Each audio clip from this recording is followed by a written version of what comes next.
విదేశాల్లో మానవ అక్రమ రవాణా ముఠాల చెరలో మగ్గుతున్న తమ కుమారులను రక్షించాలంటూ ఏపీ డిప్యూటీ సీఎం పవన్ కళ్యాణ్ను కోరింది మహిళ. విజయనగరానికి చెందిన ఆమె మయన్మార్ సరిహద్దుల్లో బందీలుగా ఉన్న తమ వారి ప్రాణాలు ప్రమాదంలో ఉన్నాయని, వారిని విడిపించేందుకు సాయం చేయాలని కోరింది. తన 2 కుమారులతో పాటు మరో 8 మంది మానవ అక్రమ రవాణా ముఠాల చెరలో ఉన్నట్లు తెలిపింది. దీనిపై స్పందించిన డిప్యూటీ సీఎం విషయాన్ని కేంద్ర విదేశీ వ్యవహారాల మంత్రిత్వ శాఖ దృష్టికి తీసుకెళ్లారు.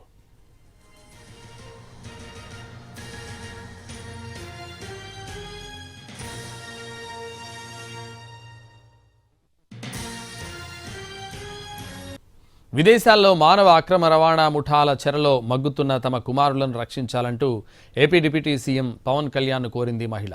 విజయనగరానికి చెందిన ఆమె మయన్మార్ సరిహద్దుల్లో బందీలుగా ఉన్న తమ వారి ప్రాణాలు ప్రమాదంలో ఉన్నాయని, వారిని విడిపించేందుకు సాయం చేయాలని కోరింది.